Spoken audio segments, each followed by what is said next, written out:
Thank you for the introduction and welcome to this webinar. Today I will introduce you to the challenge in acoustic studies for air intake and exhaust system applications. We will see how Actran can help in the acoustic design of your product.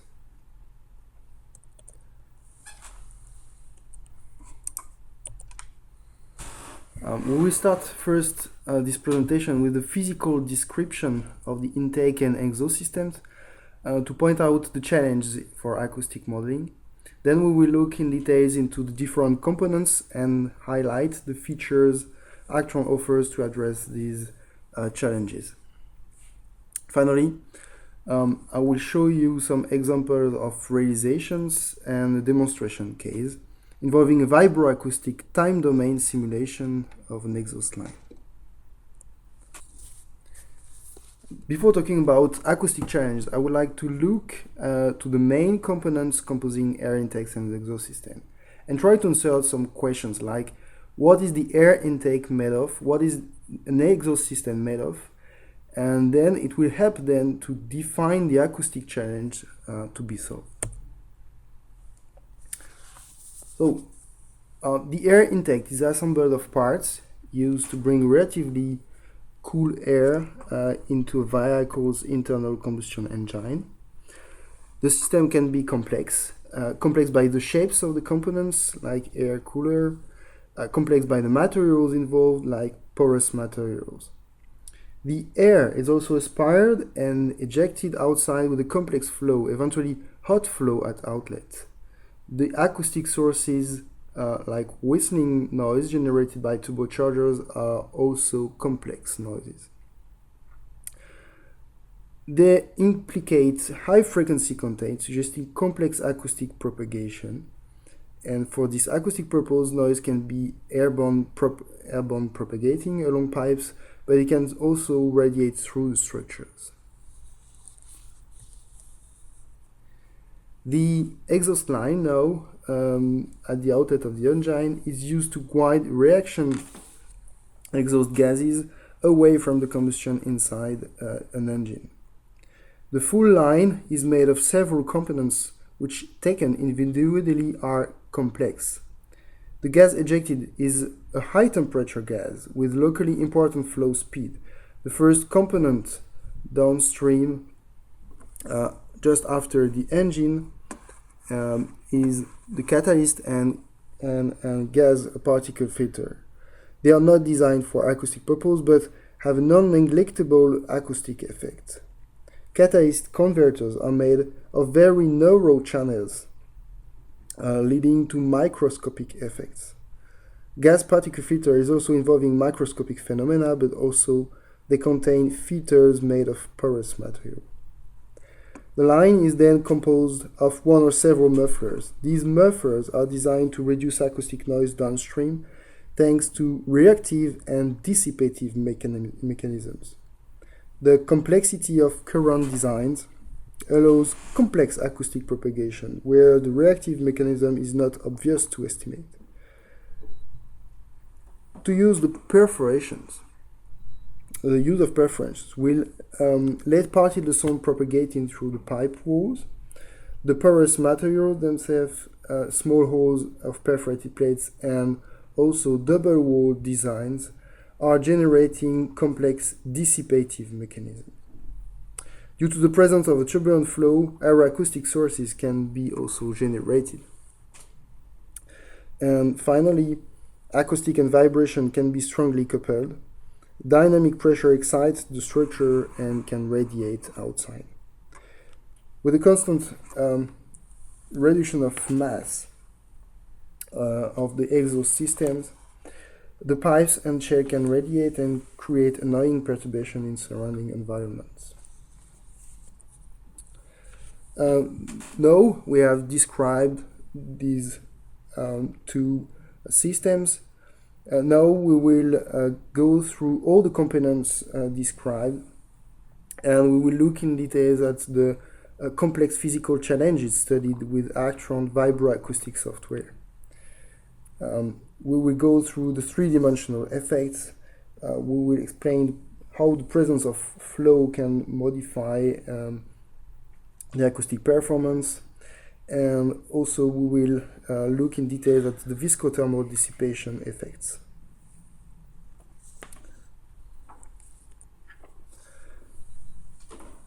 First, let's consider the three-dimensional effects.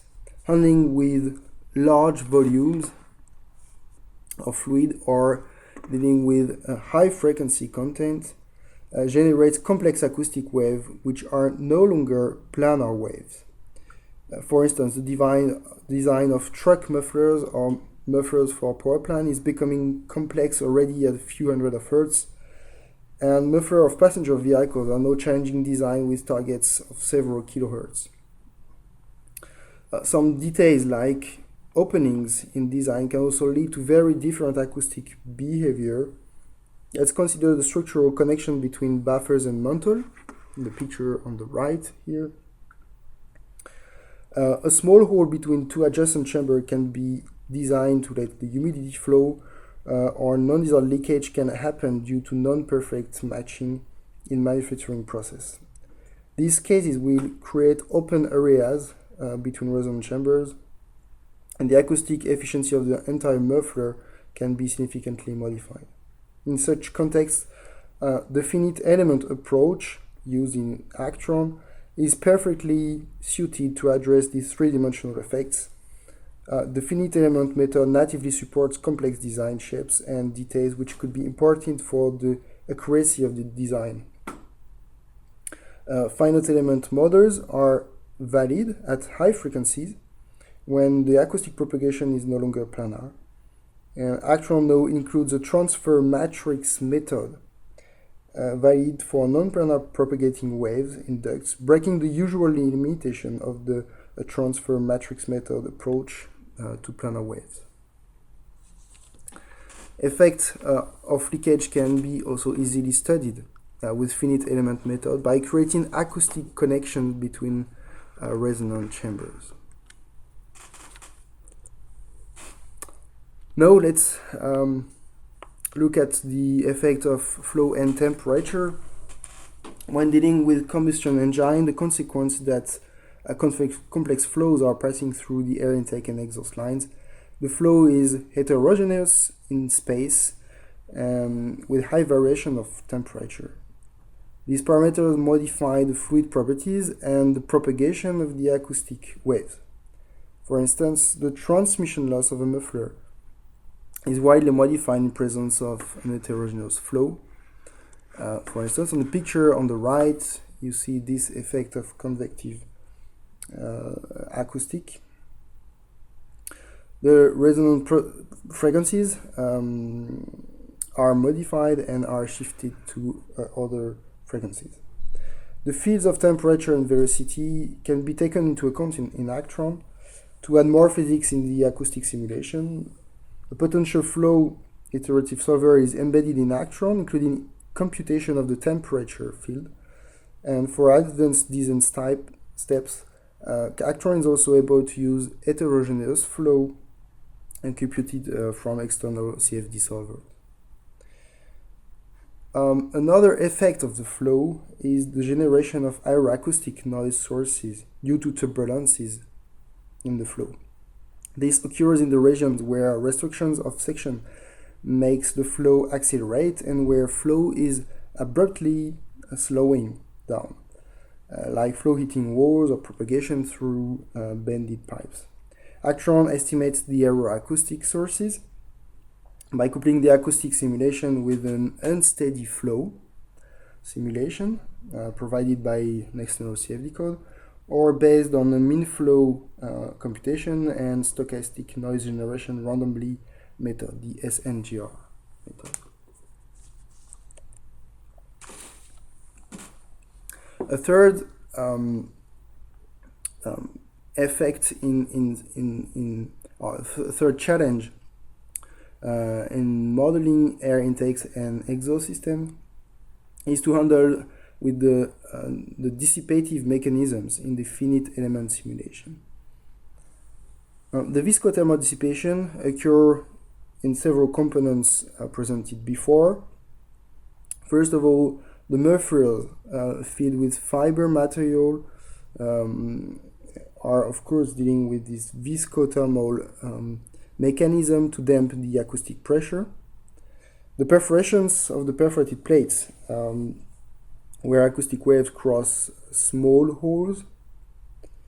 The catalytic converters, in which the acoustic wave is crossing microscopic waveguides, as you see in the picture here.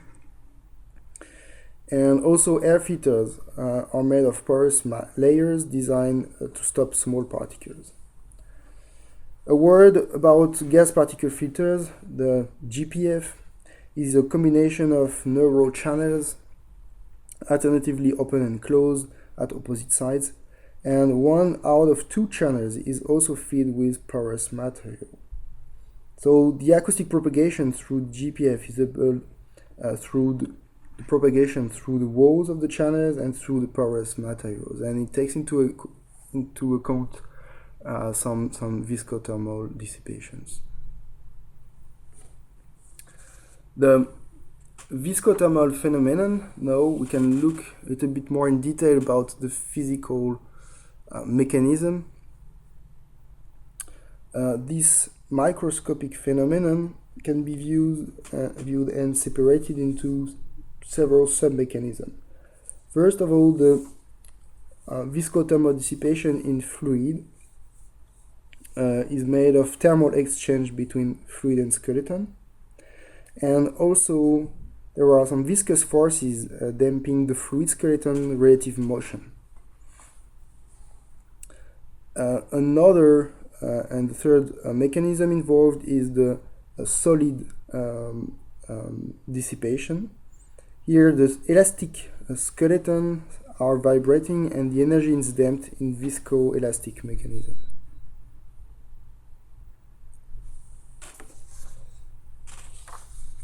Now, if we come back to the component level, how these mechanisms are involved.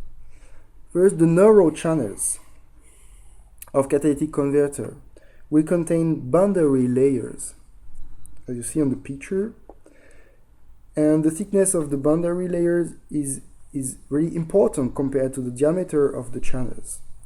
As a consequence, the visco and thermal dissipation has to be taken into account in this situation.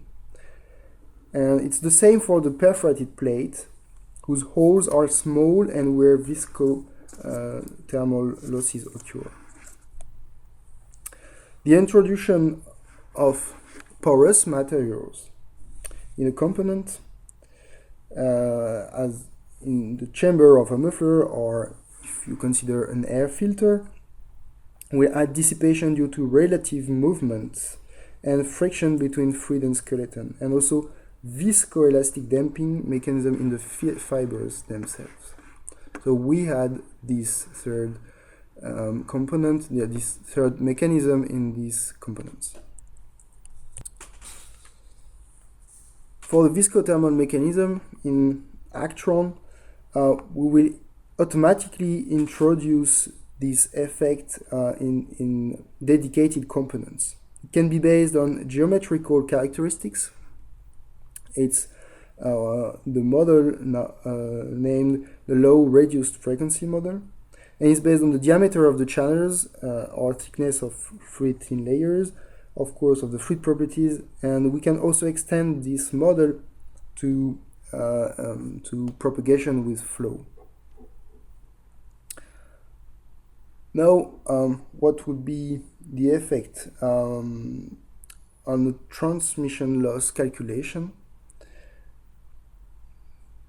You see on the right here the effect if this viscothermal effect is taken into account or not. The transmission loss is computed through a catalytic system, and the red curve here represents the transmission loss without any viscothermal effect.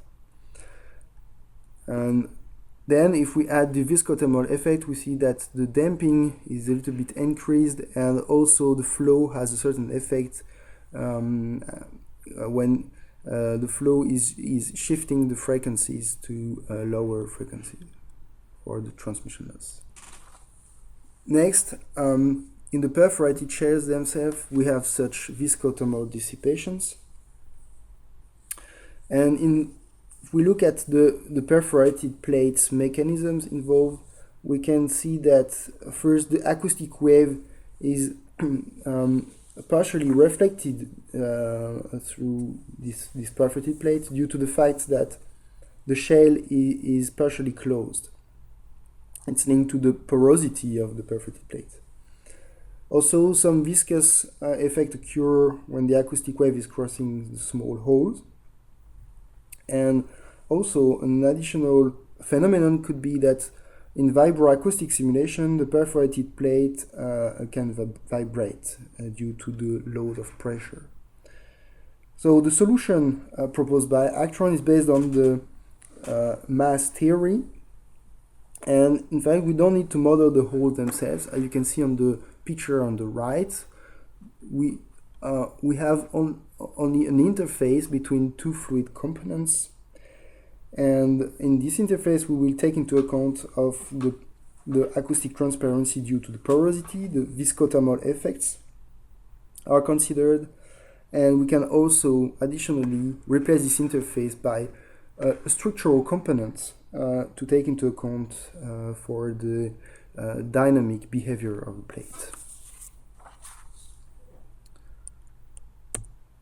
The third component where we have this porous matter effect is the viscous effect, is the porous material.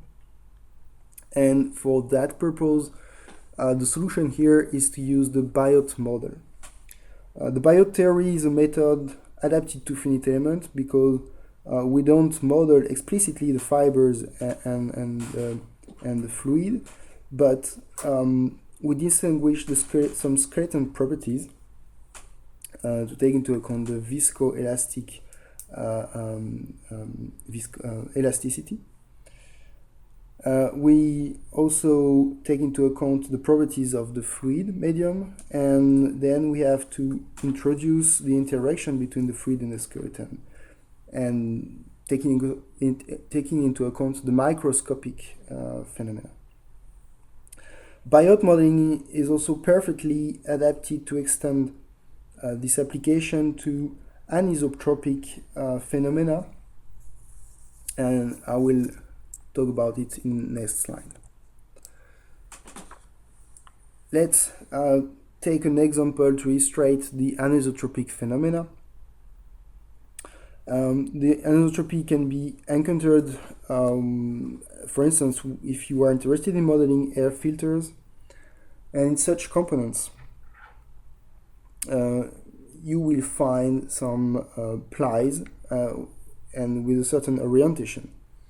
You can imagine that depending on the orientation of the plies, the acoustic wave crossing the filter won't have the same behavior. And the parameter involved here would be the resistivity in every direction. I'll come back later to this application in a case study. Finally, another point is to couple fluid and structure in the vibro-acoustic simulation. The constant reduction of thickness of the shells can indeed lead to problematic isolation issues, and the high pressure inside the exhaust line can radiate directly through the pipes, or can excite the structure and excite modes and resonances of the structure. And the finite element approach is in this case well suited to handle this strong fluid structure coupling. The inner fluid would be modeled as a physical component, as you see on the left here. Then the structure is handled either as a physical component in Actran or modeled as a model component if the model is already existing for a finite element structure simulation. And we add outside the outer fluid as a physical component. Of course, we can also add the acoustic treatments inside and add eventually some covers to limit the radiation.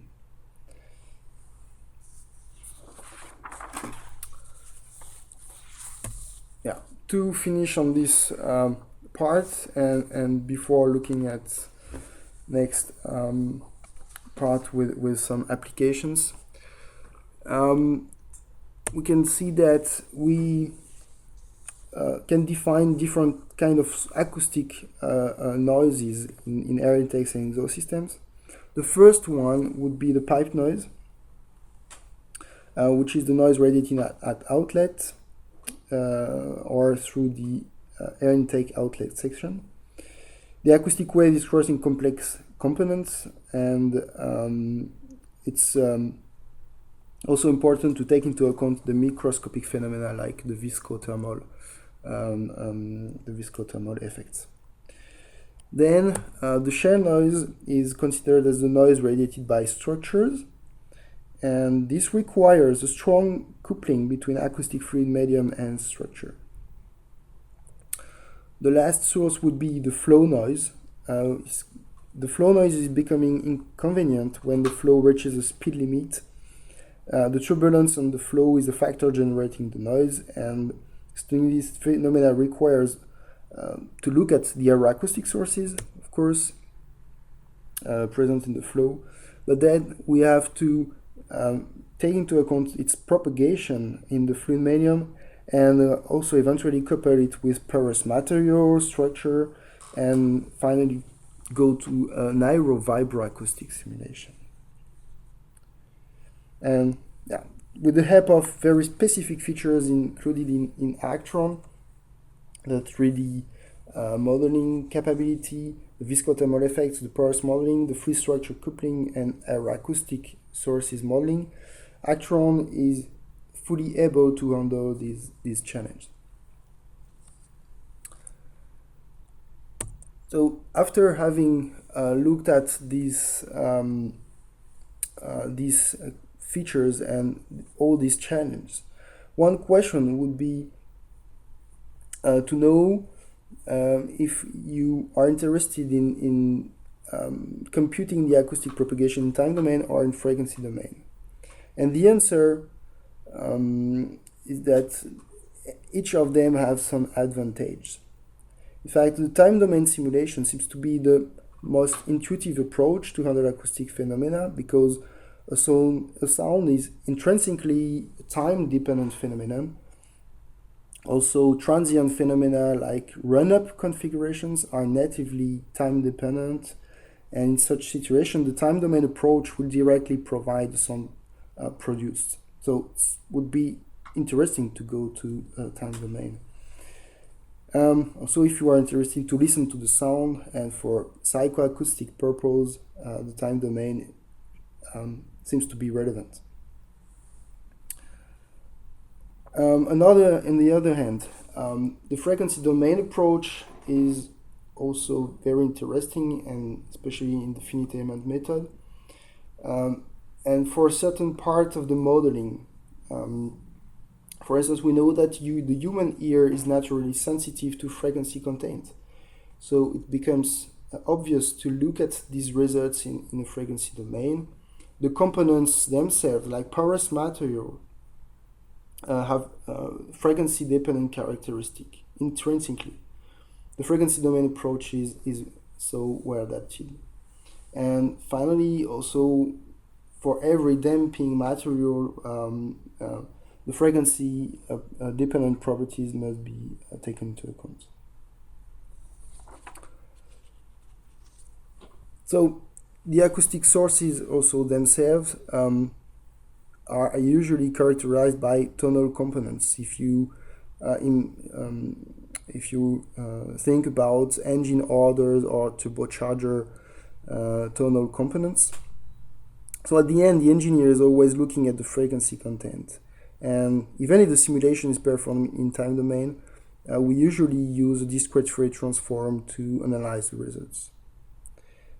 So the conclusion is that depending on the need, the engineer can choose one or the other approach in Actran, And it will be the purpose of the demonstration at the end of this webinar, where you could see an application of vibroacoustic simulation in time domain. Also, word about the sources themselves in a vibroacoustic simulation. The user has always the choice to set up and define several kinds of sources. The acoustic boundary condition and sources can be very simple sources like monopoles or plane waves.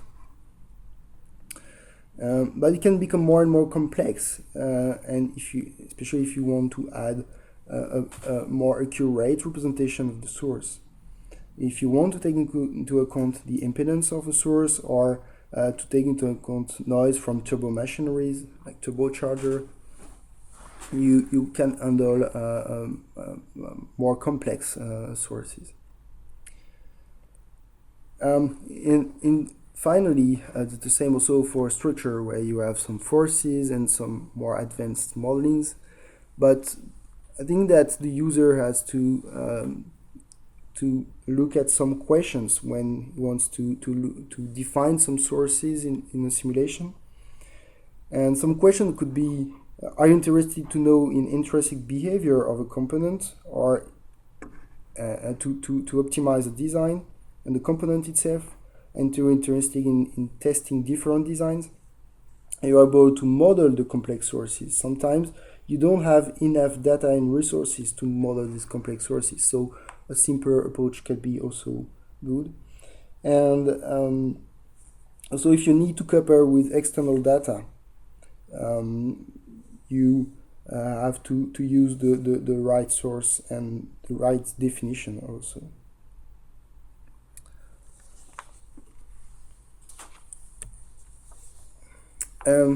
Then also some questions could be for the engineer to choose the kind of analysis you are interested in. In fact, you can divide the kind of analysis in two levels. The component level is essential because it is used to clearly understand the physics involved in the acoustic propagation. Computing a transmission loss for a dedicated component will provide you really the efficiency of the component itself, and not integrated in its environment. So it's the intrinsic behavior of the component. Some transfer functions also are important because when computing a transfer function, you are not linked to the source itself. So once again, you look at the intrinsic behavior of the component. The second interest in the engineer analysis is to look at system level and integrations. This part is also important, of course. The transfer matrix method, for instance, is a good example to go further in the simulation, where you looked at the component level efficiency and then you want to integrate it in the full exhaust line. The shell noise also is something interesting if you want to couple the acoustic performance with the vibroacoustic problem. And also finally, if you deal with the pass-by noise, which is a very popular topic at the moment, you have to take into account accurately the diffraction around your system, around the car or around the cabin of the truck, and so on. So this system level is also handled by Actran.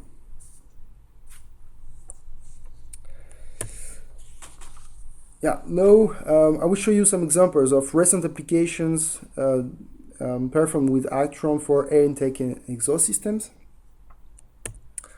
The first one is a case study to point out how the modeling of porous material can affect the acoustic transparency of an air filter. The air filter consists of porous layers organized as plies, and the anisotropic porous material has been used here to define a resistivity depending on the orientation of the plies. And the isotropic porous material you see in the result here, isotropic porous material in blue, will overestimate a little bit the transmission loss, whereas the use of anisotropic porous material with a resistivity different in every direction will provide a more accurate model. It's also possible here to identify what is the optimal orientation of the ply for acoustic perspective. It's the purpose of the results, the transmission loss represented here by the red curve or the black curve for two different orientations. Next application here, it's the catalytic converter modeling with Actran. If you remember here, what is really important is to model the viscothermal effects in the very small channels of the catalytic converter. For this purpose, we will use the extended low reduced frequency model, and we will see also the effect of the flow. So a part of the energy here is dissipated in the boundary layers of the neural channels, and it's why the transmission loss is increased, but also the flow will modify the shape of the transmission loss or over the frequencies. Now, an example of system level computation using Actran. The customer Mitsubishi Motors was interested to go further in the simulation to reduce the prototypes used in the development cycle. So first of all, every component of the exhaust line has been acoustically studied with Actran, and then using the transfer matrix method, it's easy to couple them together to compute the full acoustic efficiency of the line. Of course, here, as high frequencies are involved, the three-dimensional approach of Actran is very well suited. Another application for the customer was to look at the radiation of the tailpipe noise around the car and look at the installation effect, taking into account the ground reflections and the accurate diffraction around the car. Next application here is also the noise from the tailpipe of the exhaust line, but here the final purpose was to excite the car structure with the pressure diffracted and add trim components inside the car. So the full Actran vibro-acoustic features will enable to look at the noise from the tailpipe diffracted on the car and then add these trim components inside. Another application is the modeling of a truck muffler. In this case, the frequency range is not very high, but the volume of air involved in such a muffler is quite important, and the resonances of the structure can occur at low frequencies. So Actran is used to take benefit of the strong fluid coupling capability in this case, and you see in picture here the radiation around the muffler. So the benefits are obvious for the customer. The customer can better understand the acoustic and provide leading edge acoustic solutions thanks to Actran. Finally, a case study where we show an application for a Piaggio. The 3D effects are here fully taken into account, and yeah, thanks to the finite element approach. The model has been firstly validated compared to experiments, and then we have extended the modeling with the catalytic converter and the full muffler. And what is really important here in this case study to show you is the effect of a small leakage in the muffler itself. So two kind of leakage has been added in this project, and the transmission loss has been computed for all these cases. We clearly see as a conclusion that the leakage has a strong effect on the transmission loss, and this is really an advantage of the finite element method, where we can add a small opening in the model everywhere at any location. I finished with this case study, and now I will present you a short demonstration case involving vibro-acoustic simulation in time domain.